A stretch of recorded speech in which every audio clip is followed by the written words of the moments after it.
Hello, this is Storybooks channel. New videos are posted every day. Subscribe and click the bell. Robert opened his eyes as you realized the alarm clock this night as well as several previous ones. He had been awake every day. He would tuck himself into bed, knowing that sleep would not come to him again. The cause of his insomnia was his spouse, who had a couple months to live. Wendy suffered from a genetic disease. Her liver had virtually ceased to function. The woman needed an organ transplant. It was not a problem for Robert to pay for the expensive surgery. He owned a huge fortune, but not everything in this world is decided by money. Robert recalled how he and Wendy had met, growing up together, dreaming of big things at home, traveling. Their dreams came true, but the happiness didn't last long. The news of Wendy's illness hit them like a thunderclap. Life for both of them came to a pause. They continued to live and love each other, but every day the woman got worse and worse. The husband promised never to leave his beloved in distress. He kept his promise. Her pain, he lived it as his own. The doctors couldn't find a donor for Wendy. She had no relatives who would have agreed to the operation. Robert himself would have agreed to give part of his liver, even sacrifice his life for his beloved.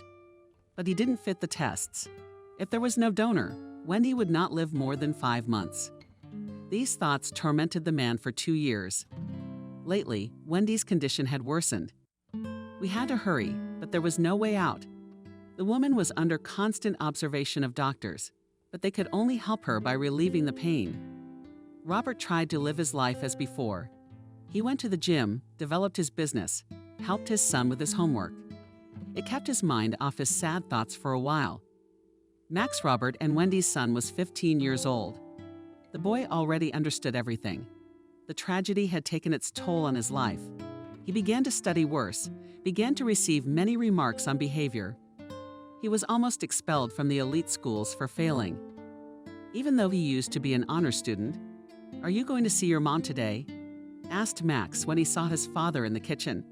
"Sure, like every day. Maybe it's time for you to join me," Robert suggested. "Why?" "I don't want to see her like this. I want my mom to stay beautiful and healthy in my memory. She's very beautiful now. Soon she'll be healthy too," Father replied in a stern voice. "She asks about you every day. You haven't seen each other for a month and a half. Have you found a donor?" "Not yet."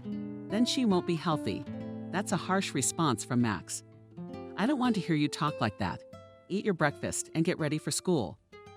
Robert didn't know how to deal with his teenage son. Before Wendy's illness, he had had little involvement in his upbringing, busy with work, so their relationship had been strained. His mother's illness had weakened the boy permanently. He believed that she could not be saved. He flatly refused to come to her in the hospital. Even news about her health he did not want to hear. Max turned to his father only when he needed money. In the house with them lived Governess Liam. This man was close to the family, one could say was a full-fledged member of it. He even acted as a nanny for little Max. Liam felt the illness of the mistress and the disintegration between Robert and the son. He tried to help them to mend their relationship, gave advice, but it was pointless. Then he advised Robert to just endure this moment. Sooner or later, the boy would realize his mistakes and accept his mother's illness. "After work, I'll go to Wendy's," Robert turned to Liam. "I'll stay there late. And if Max isn't home by 10 p.m., let me know, of course." "Any other errands?" asked the loyal assistant. "The usual, and cook something for dinner." Robert arrived at the office, where his friend and business partner Noah was waiting for him. He was on good terms with Wendy, too. They were family friends, so he understood his comrade's condition and supported him in everything. "Hey, how are you? No news?" Noah asked. "Hi, no, unfortunately, everything is still bad." "And there's no hope," Robert replied, rubbing his eyes. "Max is going crazy. He hasn't even visited her once." "It's okay. Everyone has their own grief process. He'll come to his senses," Noah reassured his comrade. They began to study the papers on the job, drank strong coffee. Suddenly, Robert's phone rang. The man's eyes widened. His mouth grew bigger and bigger in a smile. Tears streamed down his cheeks. Noah curiously watched the metamorphosis of his comrade. It was clear he had received good news. "You won't believe it," Robert said, hanging up the phone. "The donor has been found." Noah jumped up from his seat and hugged his friend. He even lifted him a little. The secretary looked through the glass with interest. Her attention was caught by the shouts of joy. It looked funny as two serious adults, men bouncing around the table as if they were school children who had been let out of class. "That's just beautiful. Your prayers have been answered. Happy for Comrade Noah. There's just one thing, though. The doctor said explain when you see him, but do you realize how long we've been waiting for this? Wendy will live, that's for sure. You'll tell me right away, Mom." "I think so. I'll pick him up after school and we'll go to the hospital together. I hope he'll agree now." There was no need to think about work matters any further. Robert decided that it was necessary to celebrate such a joyful event. He opened the expensive cognac his partners had given him. He had been saving it for a special occasion. This was the right one. He let his secretary go from work. Happy Robert wanted to share his joy with everyone around him. At 3:00 p.m., the man called his driver and ordered him to drive to the school to pick up his son. Max did not know that his father would pick him up, so he behaved as usual at school. After school, he and his friends set up in the courtyard next to the school. Corrupt company during the time for drinking cheap alcoholic beverages. Savoring this business of a young man with a cigarette. At that moment, the father's car stopped next to a girl in which a bunch of teenagers were resting. "Max, don't you want to explain anything to me?" asked Robert, who approached his son, taking a drag of tobacco smoke. "Dad," I hesitated the boy, but suddenly became bolder. Apparently the cocktail had gone to his head. "What the hell do you care?" "Why are you here?" "To pick you up from school," Robert answered casually. He was in a good mood, so he didn't even want to be angry with his son. A series of sacks went down the company's throat. Max became embittered. Looked at his father, who embarrassed him in front of his friends. "I look like a not bright, but a first grader to be picked up from school. Go home, I'm not going with you," shouted the offended boy. "That's enough. I have great news." Robert waved his hand and took a bottle of cognac out of the car. "And you young people? If you want to poison yourselves, do it with decent drinks." "Well, who can I treat?" The guys looked at him in bewilderment. They didn't understand what was going on. Max was the most surprised. Only now he noticed that his father had never drunk alcohol before. He was drunk. The young man poured out the contents of the jar and gave it to his father. "Well, pour," he said. "Throw it down your throat." Robert laughed and handed the bottle to his son.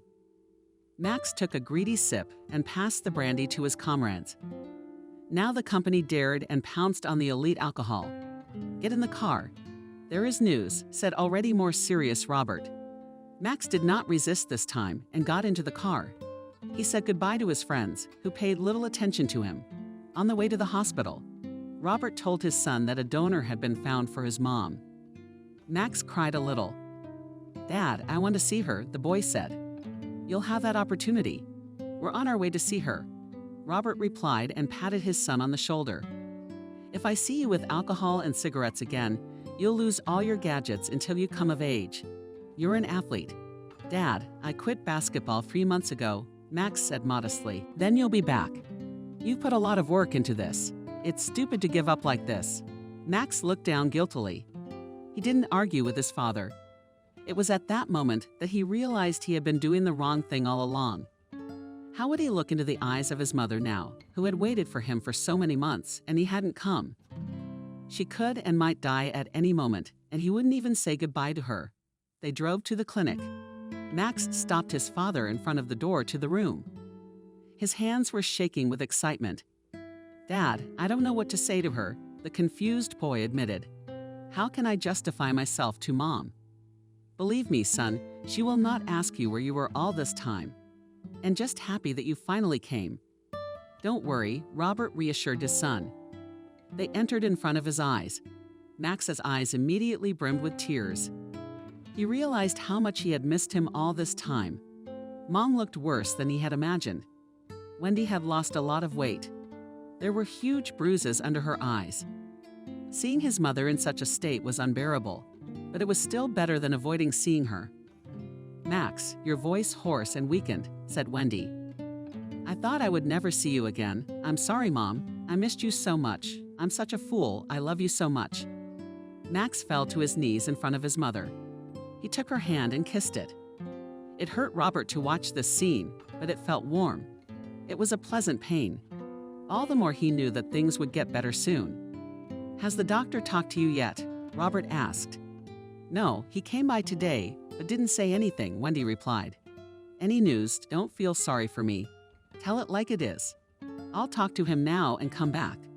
I'll leave you two alone. I think you will find something to discuss," replied Robert. "Don't be afraid. There's certainly no bad news." Robert left the room and went to his wife's doctor's office. The nurse said he was already waiting. "Hello, Ethan. What's going on with the donor?" Robert asked impatiently. "Hello, Robert. I have some bad news. Your wife is getting worse. The latest tests are in, and they're very disappointing. I'm afraid we have a month or less." "But you said there was a donor, that there would be an operation." Robert was dumbfounded. It quickly disappeared from his eyes. The sparkle. The corners of his lips drooped. "Yes, there's a woman after a suicide attempt. Perfect match for your wife. We can do the surgery, but there's one thing."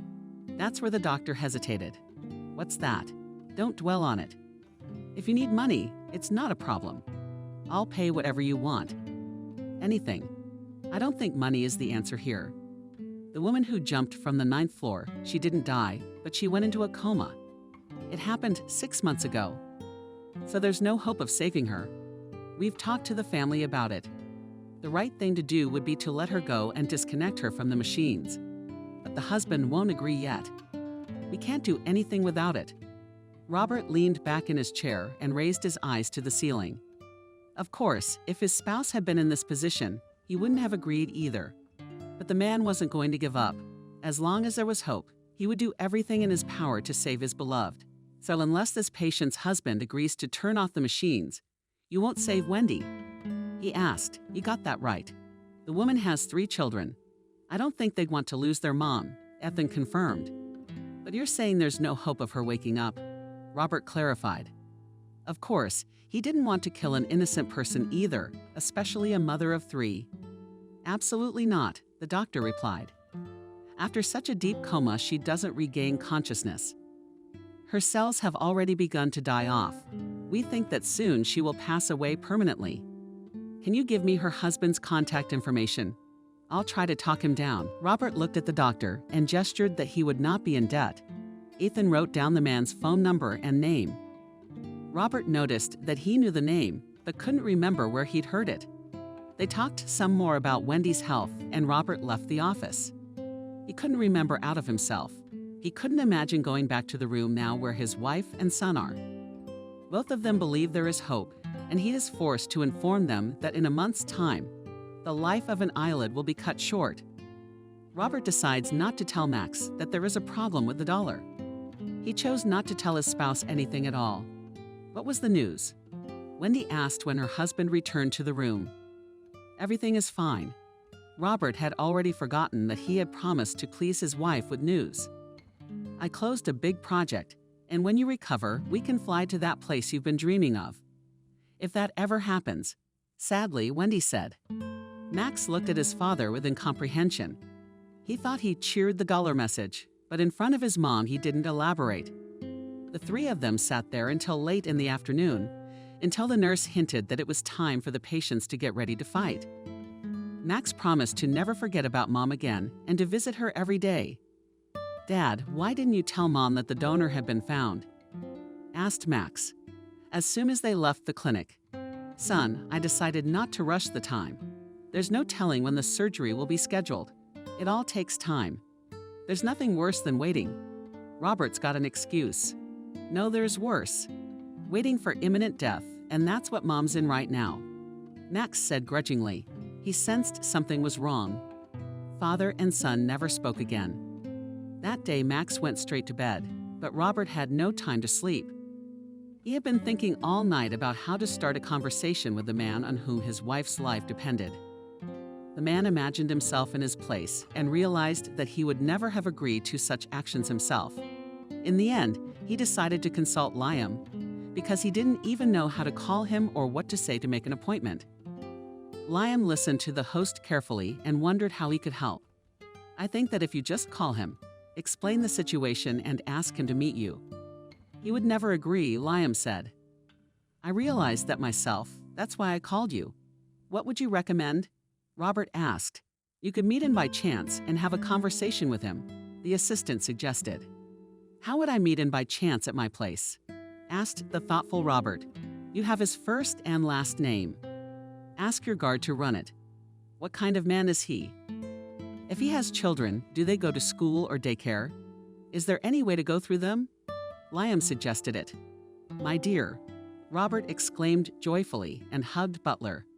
"You're a brain. I didn't turn to you for nothing." In the morning, Robert called his guard and told him what needed to be done.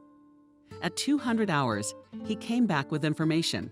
It turned out that the oldest daughter of the right man used to be in the same class with Max. But then she dropped out because her parents couldn't pay for an elite school.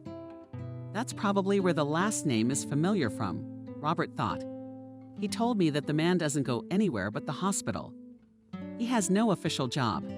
Most likely he earns money for his coven, although he used to be a very rich man. Thanked the guard Robert. He decided to go through the daughter. Maybe Max is still in touch with her. With those thoughts in mind, he drove to work. Noah, as usual, was waiting for him at the workplace. "You look mysterious today," Noah said. "I have a very difficult situation," Robert replied. He shared with his friend what had happened yesterday. "Told me about a donor who might not help at all. You're not familiar. Last name Smith?" Robert asked. "I've heard it before, but I can't quite put my finger on it." You know, Noah was thinking, something familiar. "I think there was a businessman, but I haven't heard from him in a long time. We didn't work with him." "We didn't work with anyone?" "Yeah. If I could see a picture, maybe I could tell you." "No, I got a picture. That's the woman's husband. I've got to get him to take his wife off the machines." "You have any idea how to do that?" "No, it's a tough situation you're in." Noah sympathized. "I want to ask Max about his daughter. She used to be in his class." Noah agreed that it was the right thing to do. "We could at least try to find out where they lived or something."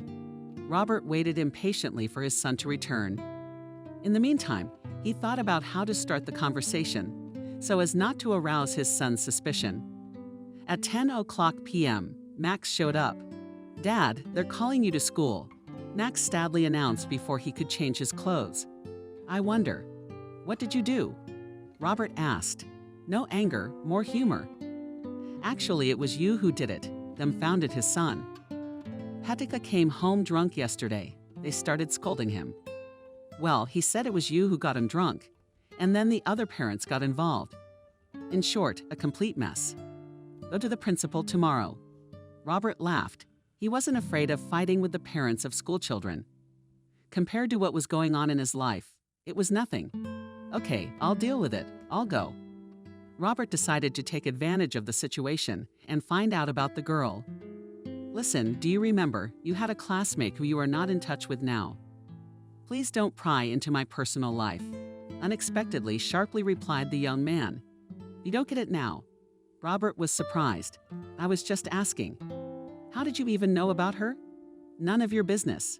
I'm not interested in her at all. I'm only interested in her father. I don't know her parents." "Why do you want to know him?" Max asked. "I have to. Do you know anything about her?" Max blushed a little and lowered his head. "Are you sure it's only because of your father?" he asked. "Sure. Why would I want a 15-year-old schoolgirl?" Robert said casually. "I don't know who her parents are. I never saw them when we were at school together. And now we don't talk about parents at all." "Do you talk to each other now?" Robert asked. "Well, Dad," Max blurted out. "Anyway, that's my girlfriend." Robert had not expected such irony. Now the situation was even more complicated. "And you don't know anything about your girlfriend's parents?" he asked. "We don't talk about parents." "I don't talk about you and Mom either," Max replied. "I think she's shy about her own." She won't even let me walk her home. We meet only in cafes or shopping centers. But yesterday I saw her outside the hospital. Maybe she's got someone there too." Robert sighed heavily. He knew that someone was lying there, and he even knew who. How he should go about it now was quite unclear. "Max, listen to me carefully and don't ask too many questions in a serious tone," Robert said. "I need to meet Kathy's dad. This has nothing to do with your childhood relationship. I don't care about that at all. And why do you need to do that?" "With suspicion?" asked Max. For business reasons, Robert answered evasively. "Kathy doesn't look like a businessman's daughter. What do you care? Business is not only built with millionaires you can help. Talk to her, please. I don't ask you for help that often. To be honest, this is the first time in my memory." Max agreed. "Okay, I will. Here's the address of the restaurant and give it to Kathy. Will she tell her father where to come? I'd appreciate it." The next day, Max invited Kathy to a movie. After the movie, they went for a walk, and the young man started the conversation his father had asked him to have. "Kathy, this may seem strange to you, but my dad wants to meet your dad for something." Max decided to get right down to business. "What?" The girl was surprised. "Why?" "I don't know," said business. "You and I have never talked about parents. How does your dad even know about my dad? That's a mystery to me too. But you can give him a note with the name of the restaurant. Dad will be there tomorrow at 3 o'clock. Okay, I'll give it to him, but I can't promise anything. I have him working irregular hours. Thanks anyway. Will you let me know tonight if he's coming or not?" "I will," Max exhaled. He was a little worried that Kathy would ask unnecessary questions that Max didn't have the answers to. He wanted to get to the bottom of this strange story himself. In the evening, Kathy texted that Dad had agreed to the meeting. Robert also had an emotional day. He visited the school where he had been summoned for drinking alcohol. He didn't expect that the parents of all the children he had treated with luxury cognac would be present. "You should be put on the register as a family that is not well off," said Petty's mother, who ratted them all out. "Maybe it's you who should be registered." Robert scolded. "When I approached your children, they were already drinking cheap cocktails. So you should be thanking me for giving them a decent drink. It was a gift from the big boys." "Who's the big man?" A concerned mom, she wouldn't let it go. "And you should ask the school what they're looking at when it's under their noses." "The kids are drinking," said Robert. At this point, the principal became agitated. He realized that he was now under attack. In fact, all the parents switched. They started discussing teachers on him. But the principal was not a first year. At this point, he quickly clamped down on the conflict and promised that everyone who needed to be punished, measures were already being taken. Angry parents calmed down and went home from school. They are sure that now their children will be closely supervised. "Dad's coming to meet you tomorrow," said Max to Dad. "Great, thanks for your help. Son, and this, a friend of Mom's, is a fighting woman." Robert laughed. It's amazing that parents don't see the problems in themselves. They're willing to blame anyone but themselves for their kids' misbehavior. "You asked Max with a smile too." "No, dear. I know my shortcomings, and I'm aware of missing you too. Therefore, I do not absolve myself of responsibility, and I recommend you not to sing. I'm telling you as a businessman, they'll betray you very quickly. They only think about themselves." "It was him, by the way, who offered everyone a drink that time," shared Max. "I don't talk to him much. That's what I thought. People like that always come out of the water clean, and his mom decided everything for him. She also made the director look guilty. But you, son, always think with your own head, and you should only answer for yourself. Thanks for the parental advice. Tired of listening to lectures. Max, I'm gonna go." Robert didn't notice how his next day went by. Until 300 hours, he was constantly thinking about his upcoming meeting. What words to say, what feelings to push, what arguments to make. He had no answers to these questions. At the appointed time, he went to the restaurant. Literally 5 minutes later, a visitor entered the room. Robert immediately realized that this was the man he was waiting for. He recognized him instantly, immediately remembered how he knew his last name.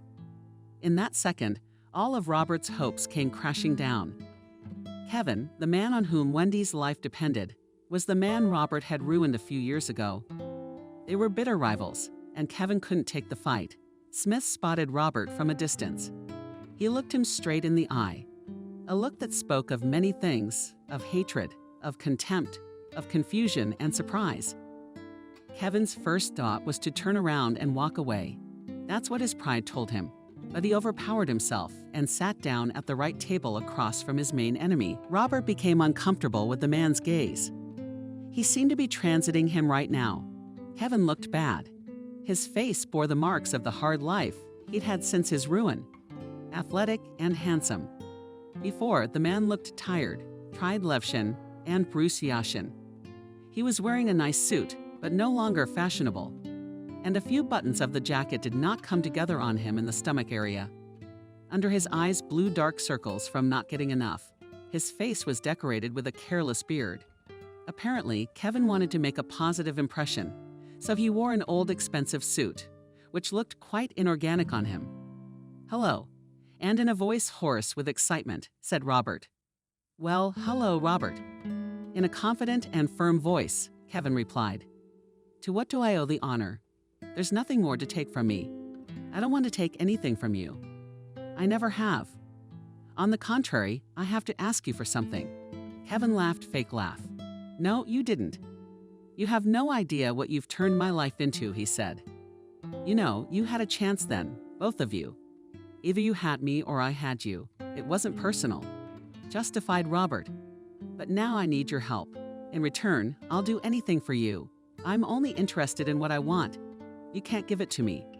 I know about your wife. She's been in a coma for months," Robert said in a calm tone of voice. "I can get right to the point. I've heard enough sympathy words already. But what's the use? No one can help Betty anymore." At these words, Kevin's eyes filled with tears. His mask of arrogance fell away. It was obvious that the man was broken. "You see, that's the thing. She can't be saved, but she can give life to another person. Can you make that happen?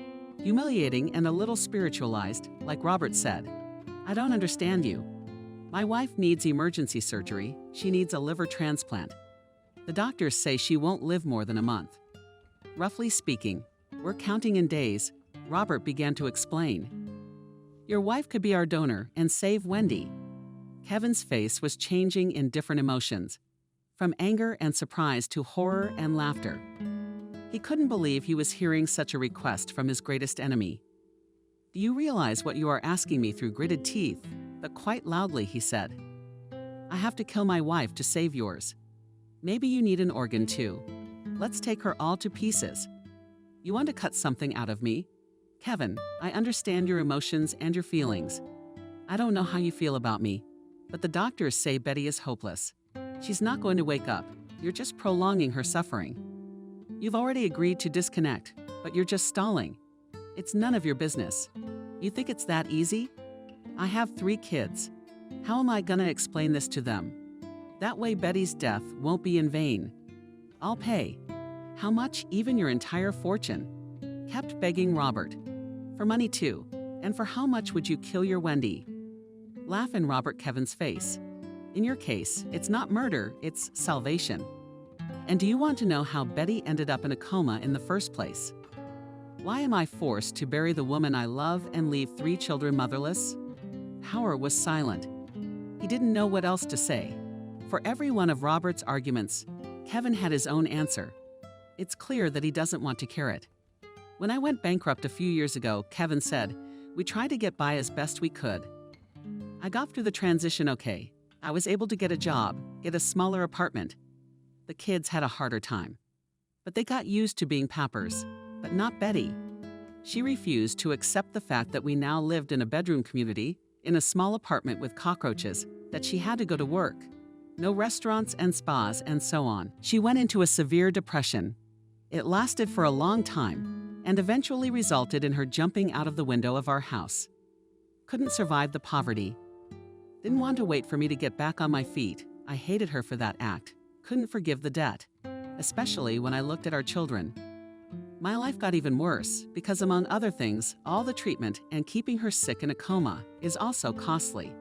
I wished she would wake up, and I told her everything I thought, but I don't think that's gonna happen. But I can't let her go either. Yes, what she did was wrong. It's hard for me to understand and accept, but I don't want to lose her, you know." Kevin couldn't contain his words. During his confession, he calmed down a little. His sincerity showed through. Robert felt sorry for his interlocutor. The man was stunned by a suffocating sense of guilt for what had happened. He could not do otherwise. A few years ago, the two could not have existed. One had to be the loser. "I'm sorry for what happened, but I can't change the past, but I can help you in the present. Your children will be well provided for. They'll be happy." Robert continued to persuade me. "You've already agreed. I'm just asking you to sign the papers quickly, that's all. I'm not doing this on principle. I want you to feel the same way I do." Kevin answered and left. "You're committing murder now, not me." You shouted after Kevin Robert as he walked away. The man cried bitterly, not embarrassed by the people around him. The restaurant patrons watched their emotional conversation with interest. No one could imagine how broken these conversationalists were inside. As Kevin left the restaurant, he was taken back to the day Betty had decided to end her life. A storm was brewing in his soul. He blamed no one but himself. Of course, it was convenient to shift the responsibility onto Robert. But he thought he was deluding himself. Betty had been depressed for a long time, and Kevin could not help her.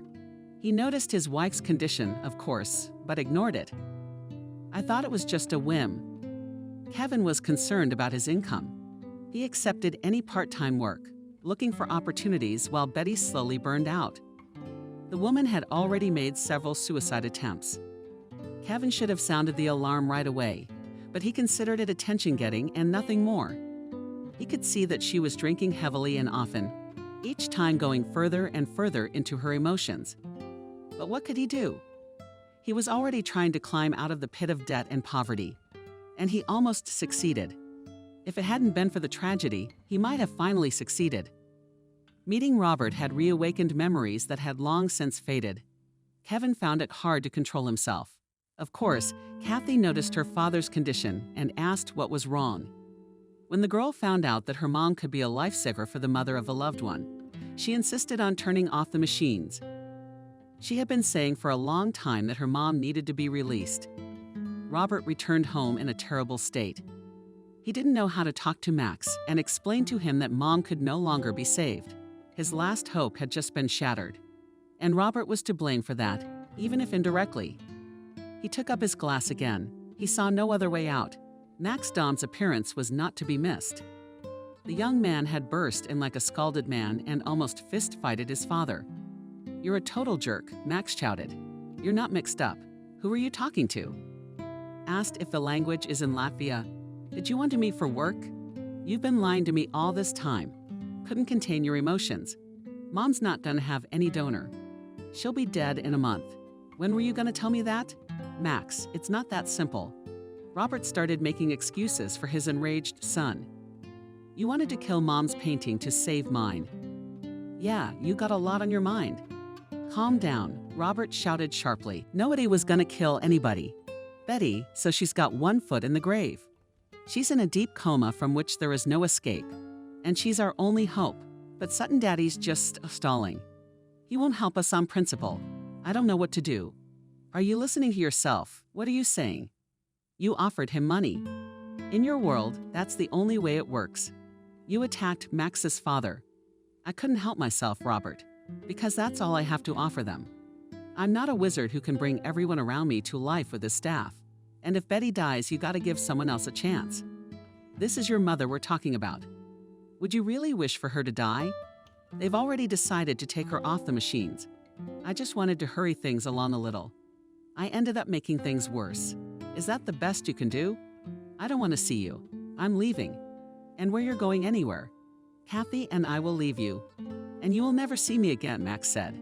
"You're a 15-year-old boy going to live on your own. Finish school first. You won't last a day without my allowance." Max didn't say anything. He went to his room and started packing. Robert didn't stop him because he thought it was just another prank. He would be back in 2 days. Kevin's house was also restless this evening. But the man's scandal with his daughter was about something else.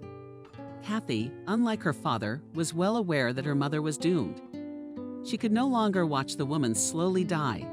It was Kathy who had persuaded Kevin to turn off the machines after all. But when she heard that Dad wouldn't do it on principle, she couldn't stand it.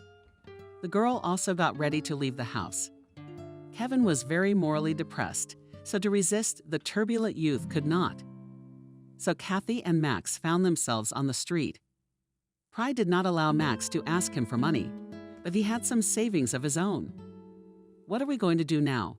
asked a worried Kathy. She had already gotten over her anger, and she realized what she had done. The girl was scared. "I have money." "We have enough to rent an apartment," reassured her Max. "This time of night. Do you know how long that takes? We'll do the search tomorrow, and tonight we'll give him my friend." Max had an older friend named Rick. He was 19 years old and already living on his own. Rick was also the son of rich parents who didn't look after him at all. They just transferred him a certain amount of money a month. They were not interested in the fate of the child. The guy took advantage of it to his heart's content. He spent time at parties, went to clubs. In general, lived his youth as best he could. With Max, they met at the birthday party of a mutual friend. Max liked the free spirit very much. He thought he was incredibly cool and smart. It was to him that the young couple headed. Kathy was very worried. She had never been late from her walks. She had always been a decent girl. When she saw where Max had taken her, she was horrified. "Are these your friends?" asked the girl, looking at the fun young people. There was a party at Rick's apartment. The whole crowd of girls and guys were dancing, singing songs loudly. Every room of the huge apartment was smoky, the smoke cutting into your eyes and instantly blending into your clothes. You could meet young men in their early 20s, Kathy's and Max's peers, and very adult guests who clearly didn't dress much. "Max, should we go home or just leave?" "I can't be in a place like this," Kathy asked. "Come on. We'll sit quietly in the corner. No one will even notice us. And tomorrow we'll find a place to live." The young man reassured her. "What harm can they do to us? Look, everyone's having fun. Let's have some adult fun for once. But I don't feel comfortable with you with me. No one's gonna pick on you and nothing's gonna happen to you." Kathy trusted her boyfriend and calmed down a bit. After a couple hours, she even started to like it and joined the dancing guys. They were distracted from their problems for a while. Kevin, like Robert, decided to pour his grief into a less elite drink than his competitor. But the effect was the same. The younger children were long gone from their grandmothers. Kevin had work to do. Kathy had schoolwork to do. So there was no time for the kids. Nothing stopped Kevin from destroying himself. That night, he decided that Kathy, too, would break for the morning and come home. At about 200 hours, Kevin, disturbed by the ringing of the bell, he was still awake because he was gripped by anxiety for his daughter. He had a bad feeling. Kathy did not answer her father's calls. So when the phone rang, Kevin immediately rushed to it. The screen showed an unfamiliar number, and the voice in the receiver confirmed Kevin's fears. He received a call from the hospital informing him that Kathy was in a very serious condition. The worried father instantly packed up and drove to the clinic. When Kevin arrived at the hospital, he saw his hated enemy there. Robert did not manage to spend the night in peace either. A doctor came out to the men. He said he wanted to talk to both of them at once. "Hello, my name is David. Once again, I'm your children's doctor. I want to talk to both of you for now, because your boys are involved in a story, as I understand it," the doctor said. Max came in with broken legs and ribs. He also has a moderate concussion. But the kid's gonna live. But about the girl, the doctor stopped talking. Kevin instantly turned pale. He felt sick. He was about to lose his wife. Now his daughter's life was in danger. "Can you explain what happened?" Robert couldn't take it anymore. "Stop talking in riddles. You can see he's already sick. He's bleeding. Your children had traces of a narcotic substance. Tell me, have your children ever used before?" the doctor asked, which the men asked in unison. "Max never messed with that stuff. He's an athlete," Robert replied. "Kathy couldn't possibly have taken drugs. She's a decent girl, and she has a congenital heart defect. She knows it would kill her, said Kevin. That's the point, confirmed David, that Kathy has substances in her blood, which is why she had the heart problem. The girl needs an operation immediately, or she won't make it to lunch. So what are you guys delaying and doing? Kevin demanded the surgery. No problem. If you pay for the mechanical valve, I'll take a look at her medical history.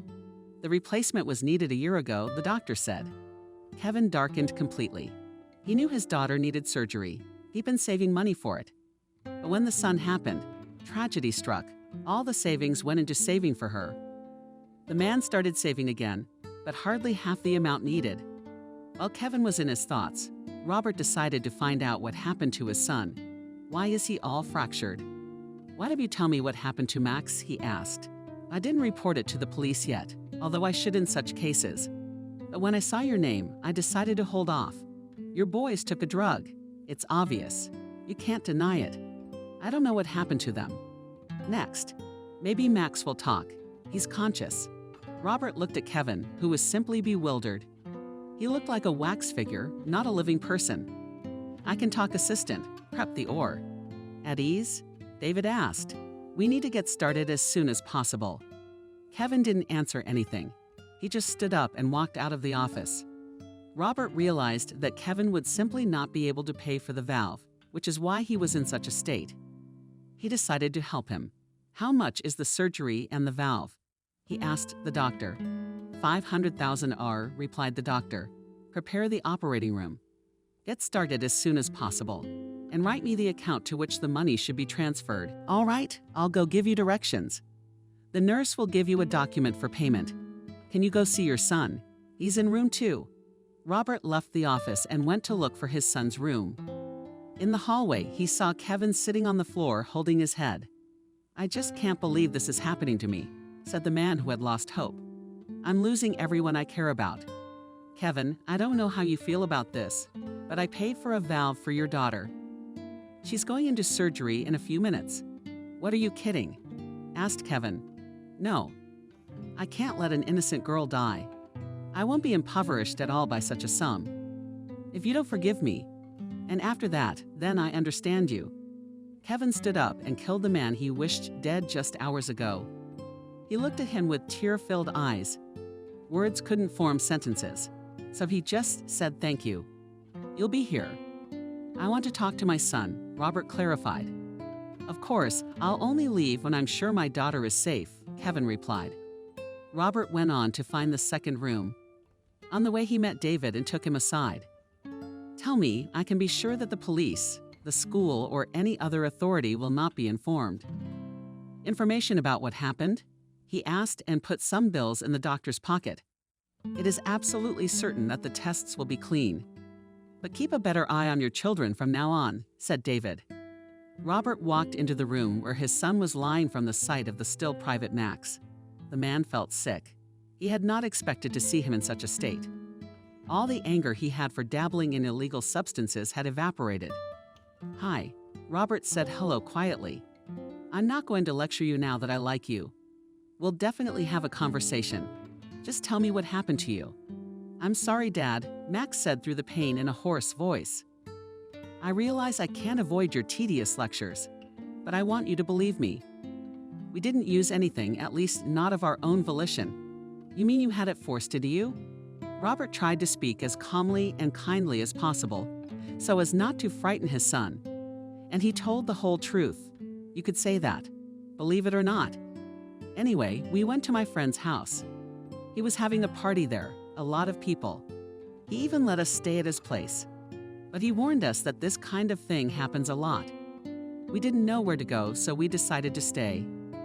Kathy, of course, was against it, but I persuaded her. We sat quietly, relaxed, admittedly had a can of beer each. Robert was exposed to sharks, but refrained from commenting. After that can, something strange began to happen. I knew right away that something was wrong. Then I realized why everyone was looking at us so intently and smiling strangely. They were slipping us something, because we were refusing all the offers. But there was no stopping the action, so I decided to relax. And Kathy got really scared, and then something came over her, and she started saying that she couldn't live like that she wanted to know how Mommy felt and ran to the window.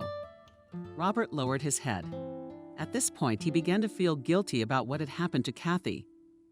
His son had dragged her to this party, and he himself had encouraged Betty to jump out of the window. Anyway, she wanted to jump. As I realized, Max went on. I tried to get her out of there, but she was so strong. I didn't have any strength, and then I somehow stumbled and flew out of the window. I woke up here. So you don't know what happened to Kathy? Robert asked. No. Did something happen to her? Where is she? Max wanted to get up, but the pain in his head quickly invited him back down. You lie still. She's in the same hospital. Did you know she has a heart defect? No. Oh my God. What's wrong with her? She's alive, and she's gonna live. She's having surgery right now. But if a little more time had passed, you wouldn't be seeing your girlfriend tomorrow. I think this information can replace all my moralizing and lectures about the dangers of drugs. Robert said sternly, Dad, I told you we didn't mean it. You may not believe me, but I'm telling the truth. That's all that matters right now. The main thing is that Kathy is all right, and of course you can't be shown to your mother in such a state. I won't be able to see her at all now. Max closed his eyes to hold back the tears. I don't think about it. Maybe it'll all work out. Robert was about to leave, but Kevin stopped him. I want to thank you again. How can I say thank you? I don't know, he said. But I do know, Robert said sadly. As soon as Kathy has the surgery, I'll be convinced that she's okay. I'll go and sign the paperwork to disconnect Betty's machine. Kathy always told me it was time to do it. Robert's face changed immediately.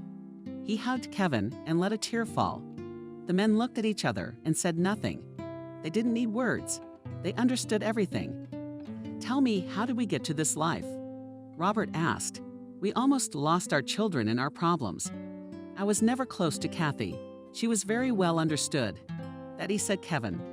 I missed the point when my wife was lost in herself and desperate, and I almost lost my daughter. I can't say I'm a model father either, Robert confirmed.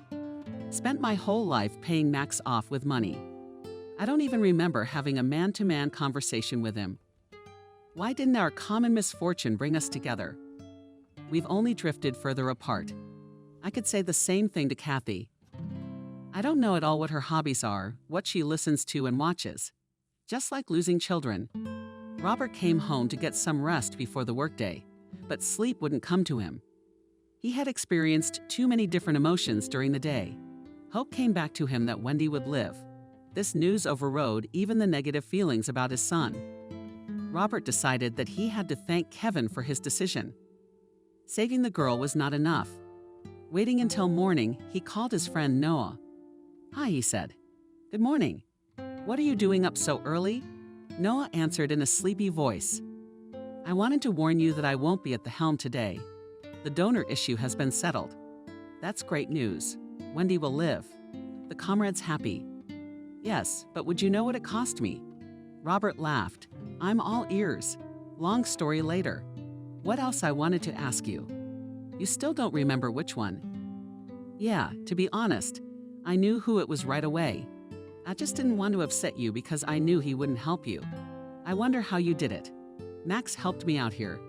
I thought we could bring him into our business. He seemed like a good businessman. Surprisingly, he was pretty good at marketing. He's got no competition in this business. We shut it down the other way, Noah recalled. We've always had a hard time with this business. Robert thought, maybe we should put him in charge since he's so good. Aren't you afraid to take on your main competitor? Maybe he'll set you up. Noah doubted. After what I did for him, he wouldn't dare, and he's a good man. Robert decided to make Kevin an offer when they met, which very soon took place. Robert wanted to visit his wife, but he was unable to do so. The man was disturbed by uninvited guests. Liam, open the door and see who's banging on the door, gave the order to Robert's assistant. Liam opened the doors and returned to Robert, accompanied by two serious-looking women. They scrutinized the apartment and then turned their gaze to Robert. I assume so, said one of the women in a strict suit and with an extremely serious face. Isn't that right? To what do I owe the honor? Casual? Asked Robert. We from the guardianship authorities came to see what conditions your son is living in, where he is now. By the way, Robert was stunned. Had the doctor told about his son's tests, even though he had received a considerable sum for his silence? He is in the hospital now. He had an accident. Robert answered calmly, although he was very worried indeed. Let me have a lot of accidents lately. Asked another woman who looked a little kinder than the first. They're teenagers. What do you expect them to do? May I ask why we deserve your attention? Do we look like a dysfunctional family? Got it. Anonymous call. They say you're bonding with teenagers. Is that true? Sure. See those shelves of alcohol all set up for high school kids? Robert joked sarcastically. He guessed he tried to go after his mom. It pissed him off. He didn't need that kind of trouble right now.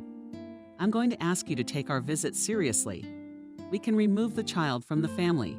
Pacified. Men first, woman. Where's your mother? Parents of classmates say she doesn't participate in class life at all. His mother's fighting for her life right now, while I'm listening to nonsense made up by inadequate nerds. Only my son, at 15, tries alcohol for the first time and smokes cigarettes. And I look like a tyrant father. The women were taken aback by this reaction. Of course, they saw that they got into a decent family, but they had such a job to respond to challenges. Calm down, please. We weren't aware of your situation, the woman said, already craning her neck. She felt sorry for Robert. She could hear the desperation in his speech. We can see that you are fine, but we will keep your family in mind. We wish your wife and son a speedy recovery. The women hurriedly left the apartment as Liam escorted them out and returned to his host in complete bewilderment. What was that? He asked. The tricks of a mad woman. I thought she'd have calmed down by now. But no, she has to shit again. It wouldn't hurt to call child services themselves, Robert said. 2 days after the night's adventures, the doctor in Beijing called and said that they were ready to perform the operation in the next few hours. Robert immediately rushed to the clinic to see his wife. In the meantime, he called his son. Mac's mom is getting a liver transplant today, he shared. That's good news. So mom's off the machines. Yeah, son, okay. Call me when it's done. Robert met with his wife before the operation. She looked very sad. It hurt Robert to look at her, but he knew things would get better soon. Only hope and faith in the best helped him to exist lately. Well, Wendy, are you ready? He asked. I'm really scared. What if I don't survive the operation? Worried the woman. Don't be silly. We have already gone through so many difficulties together, and now we are at the finish line. Why didn't Max come? He hasn't come in for a long time. He had a little accident. Well, don't worry. You shouldn't be nervous. Of course, these words did not calm the calm mother. She grabbed her husband's hand and looked at him pleadingly. She looked into his eyes. What's wrong with him? Without hiding anything from me, she asked. He just broke his leg. Don't worry. In a month, he will be running. Robert lied to spare the woman's feelings. What happened to my donor? Who was the woman? You'll tell me. If you want to know, I will. But not now. It's a deal. Wendy nodded her head obediently. They talked some more, and she was taken away for surgery. Ethan came out a few hours later and told her that everything had gone well. Robert threw himself at his feet. He had been sitting on a bench in the hallway all this time, walking around the floor, and only now he felt how much his ears had been washed out. Thank you. I don't know what to say to you. You're a lifesaver. He could only squeeze it out of him. No way. It's just my job. Modest Ethan. Wendy will be under our care for at least 3 weeks. If there are no complications, we'll let her go home. Robert let the tears flow. He was jumping up and down like a little kid. Was it really over? Now a little rehabilitation and they could go back to normal life. He thought. So many years of struggle, fear, worry, sleepless nights. And now the long-awaited moment. Robert couldn't believe it was really happening. He was afraid every time he woke up, it would all turn out to be a dream. While Wendy was recovering from surgery in a hospital and Max was in another hospital with fractures, Robert decided to meet Kevin to offer him a job. The man accepted. "Hello, friend.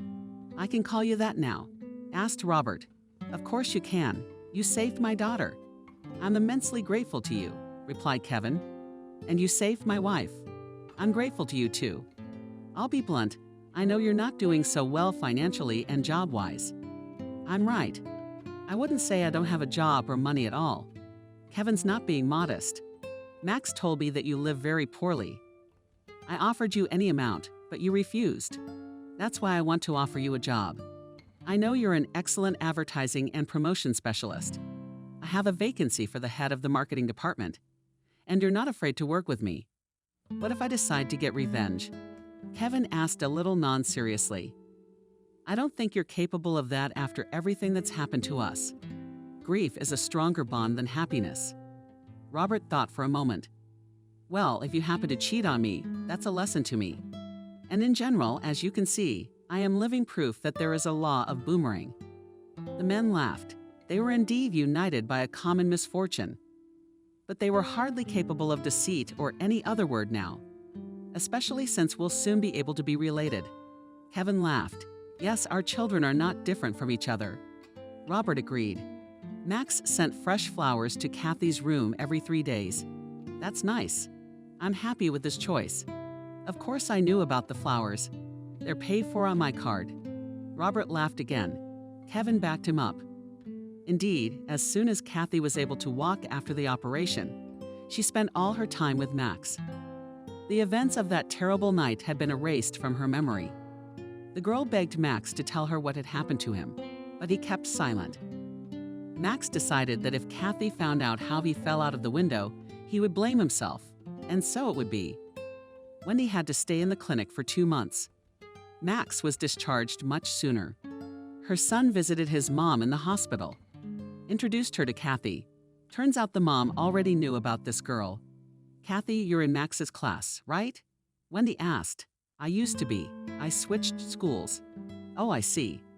I was wondering why your mom stopped coming to the meeting. As long as I could still attend them myself, we used to have a good relationship. How's she doing?" Kathy gave Max a scared look. "He also has suspenders." The girl didn't know how to answer that question. She had been warned that Wendy must not know anything about the denunciation yet. "Mom, who cares? Do you know that our dad is working with the boat now?" Max quickly changed the subject. "That's great. We're in the family business, aren't we?" Wendy laughed. Kathy and Max exhaled, relieved that Mom had forgotten about her question. Wendy was looking forward to being discharged home. But for some reason, she wasn't getting any better. At first, it took her a long time to realize the fact that she now had a foreign organ inside her. She couldn't wait to find out who her savior was and what had happened to her. She saw that Max and Robert, even Kathy, were acting very strangely. Each time they avoided the subject. Wendy decided not to think about it either. It was unclear to her why her condition was not improving.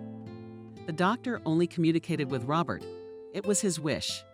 He'd made arrangements with his wife beforehand that this was the way it was going to be. Wendy was told everything was fine. When Robert had already forgotten about all the previous problems and was quietly doing his work, he was disturbed again. Ethan Doctor urgently summoned the man for a conversation. "Hello, you wanted to talk." Robert wasn't too worried.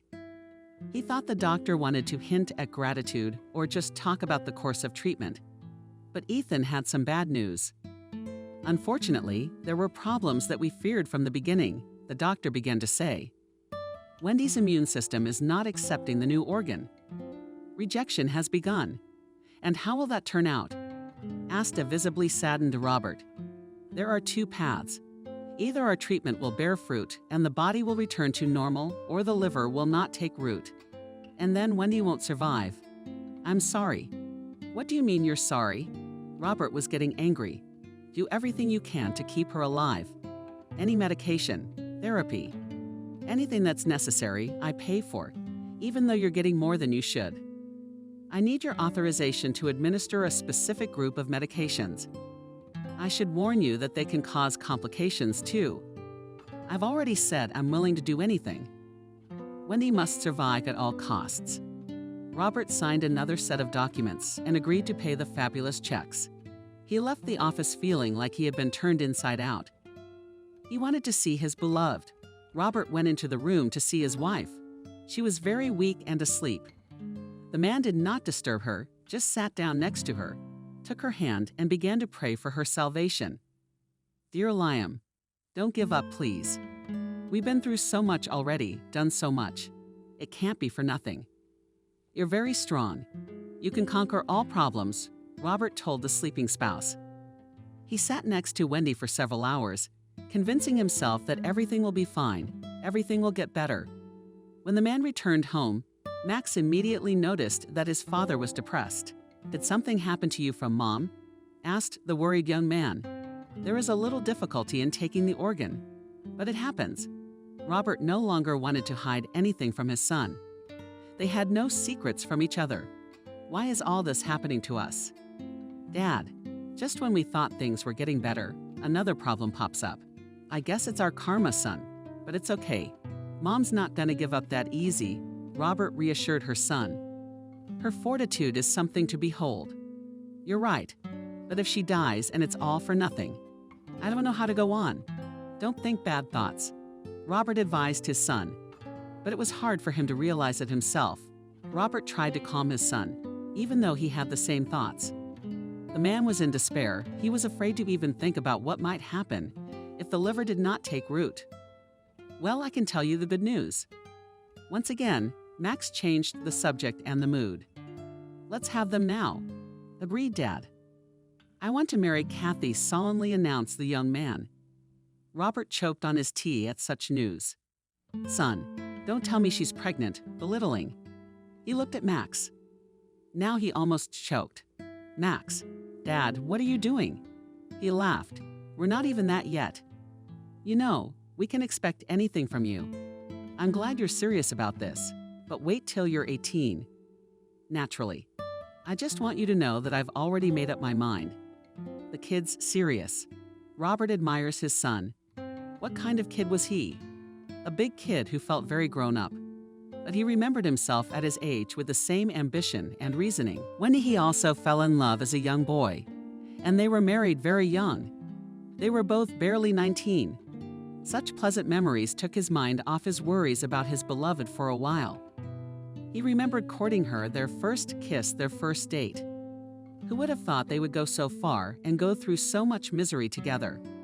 Kevin and Kathy were also curious about Wendy's health, not just because there was a transplant to Betty's liver. Wendy had become a concern to both of them, especially Kathy. She really liked the woman, could sense her kind and pure heart. Robert made no secret of the fact that his spouse was having problems.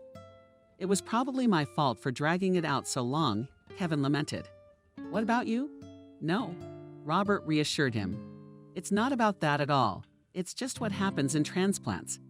I've been warned about it, but you always want to believe in the best. You're right. I used to think there was trouble somewhere, but I'd never be affected. It will never happen in my life." Kevin shared his thoughts. "Did it happen? So much so that you have to learn to live again." Robert nodded his head in agreement. He too used to think that no misfortune could touch him. It seemed that if you had a lot of money and opportunities, nothing could threaten you. Now Robert realized that not everything can be solved with a wad of bills. A few days later, he went to see Ethan again. "Would you please make me happy, or at least not too sad?" said Robert, entering the office. "I won't be upset," Ethan said cheerfully. "The critical point has been reached. The organ has successfully engrafted. Rejection has passed, and most importantly, there are no complications from the therapy." "That's very good news," Robert rejoiced. "I think a few more weeks and we'll let your wife go." As soon as Robert left the office, he immediately called Max. He told him the news. Next to his son was Kathy, who hurried to inform his father. Everyone was happy. Robert went to his spouse's room. "How are you feeling today?" he asked. "Like I've had a liver transplant," Wendy joked. "If your sense of humor is back, that's a good sign." Ethan said, "You'll be discharged soon." "Believe it or not, I feel like I was born in this room and I've spent my whole life here.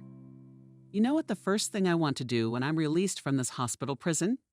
And Robert asked with interest. To go to our spot where we had our first kiss. I always remember that little park. I'm so curious about how things have changed there. I feel like it's our place of power. It hasn't changed much. Honey, I go there almost every day, Robert confessed. And it really is a place of strength. It's where I feel like we're going to be okay. Robert wasn't lying. He always took the time to walk through the park where he and Wendy spent all their time while they were just dating. He felt at ease there because he remembered a time when there was still no illness, no problems, just carefree youth and dreams of the future. The day of discharge came. Wendy went outside and took a deep breath of fresh air. She had been confined to 4 walls for months. Except for the ceiling and a small piece of sky in the window, she saw nothing else. Wendy looked around like a small child, seeing the world for the first time.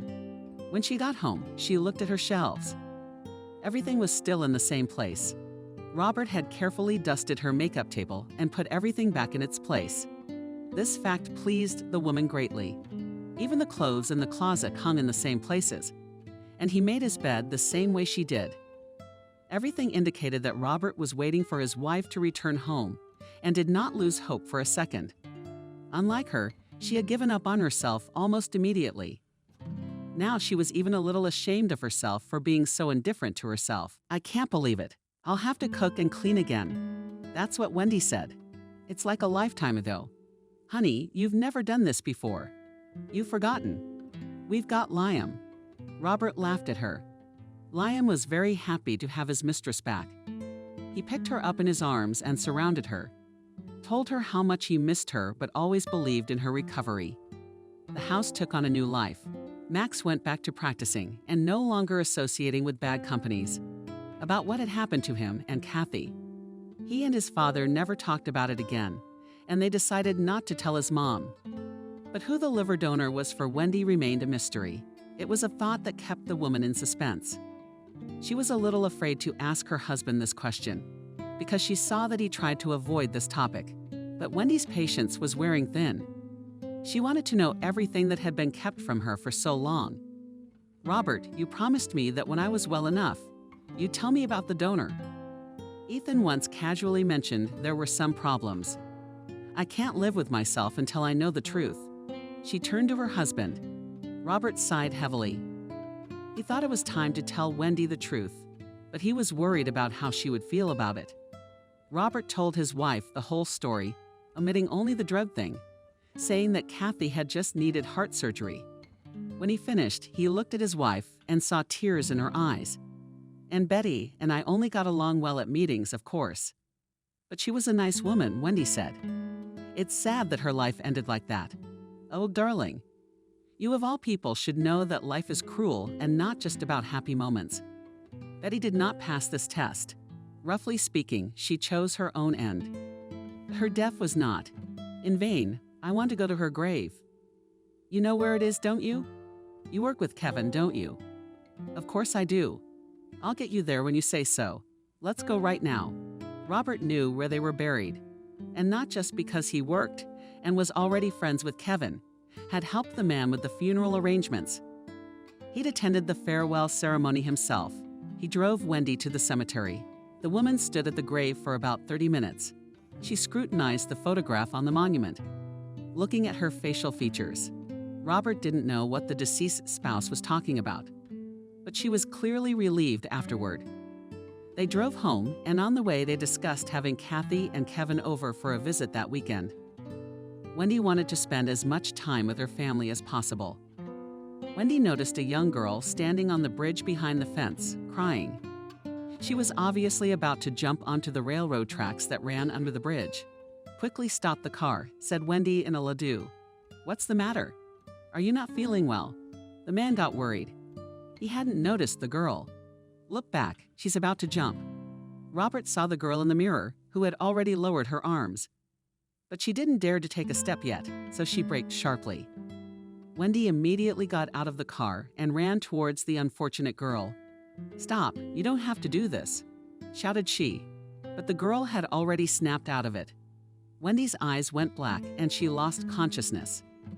The woman came to her senses after a few minutes from the fact that the power of breaking her. Did you see her? We didn't make it, Wendy said. Did you make it? She's alive. Calmed her down, Robert.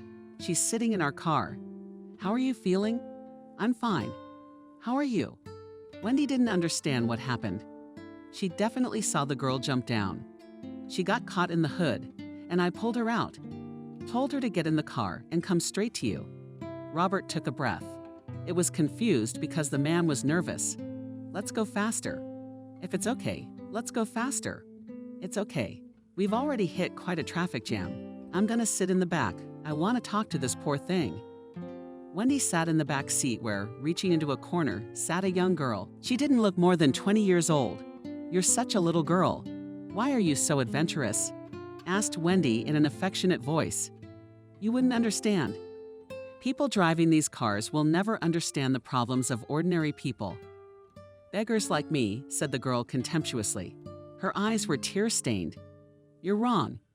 You want to hear my story and then you'll draw a conclusion. Is someone like me capable of sympathy? The girl, making it clear that she didn't care, but she was willing to listen. Wendy told about her illness and about Betty, who also wanted to end her life. The story softened a little the prejudice of the unfortunate one.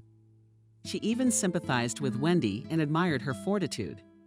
Betty, of course, didn't understand what had happened to her. But I know how hurt her loved ones were. They're still hurting, and it's unlikely they'll ever be able to let go, Wendy concluded the story. Think about your loved ones.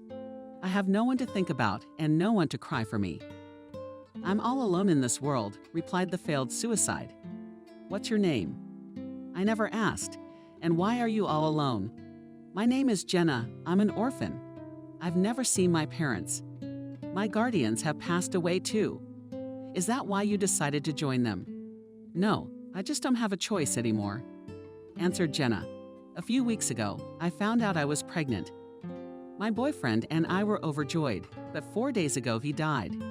He was hit by a train, and I told him to take off his headphones when he crossed the tracks. He never listened to me.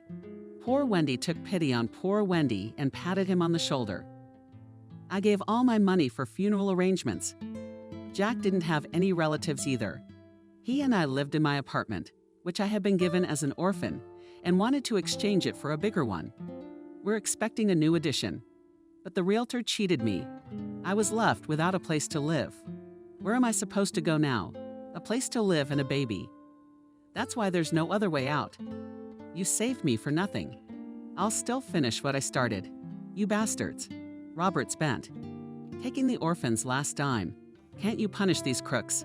It's so clean, it's like I gave it to him, said Jenna. We'll help you out, said Wendy. Right, Robert? Sure, the man agreed. I have good lawyers. They'll get you your place back. In the meantime, you can stay with us. Why would you do that? Jenna wondered. Because I know better than anyone the value of human life, said Wendy. Do you know how many times I've said goodbye to it? You don't want to die when you're on the edge, so you don't want to throw away a gift like that. The Jenna situation was resolved very quickly with Robert's connections. It was easy enough to get to the crooks. Jenna's apartment was repossessed. Robert even got her a job in his office as an assistant. She handed out documents, brought tea and coffee, engaged in simple labor. The girl's future was saved. I thought of something. Just don't laugh, Wendy said one day. I won't.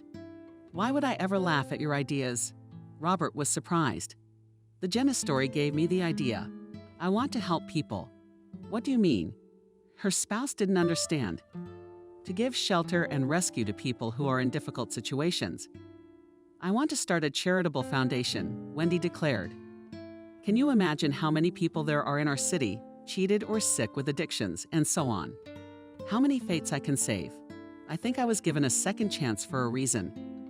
Let this be a case in Betty's memory. Let's name the center after her. That's a good idea. I like it, Robert supported his wife. And what was I supposed to laugh at? I'm sure you'll do great. Already in 3 months, Wendy's charity center began to work. She helped anyone who needed it. Gradually, her fund expanded, and she made several branches for orphans, for the elderly, for people in addiction. She was once approached for help by the very Rick who had almost killed her son. But Wendy didn't know that. Dangerous hobbies had changed the boy beyond recognition.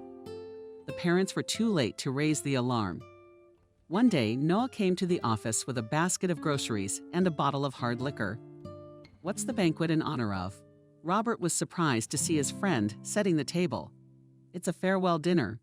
"My dear fellow," said Noah sadly, "I don't get it. Look, I've been thinking about this for a long time, but I didn't want to tell you at a difficult time. I'm going out of business. We're moving to Europe. I'm gonna live and work there. Now you've got everything set up. You can manage on your own.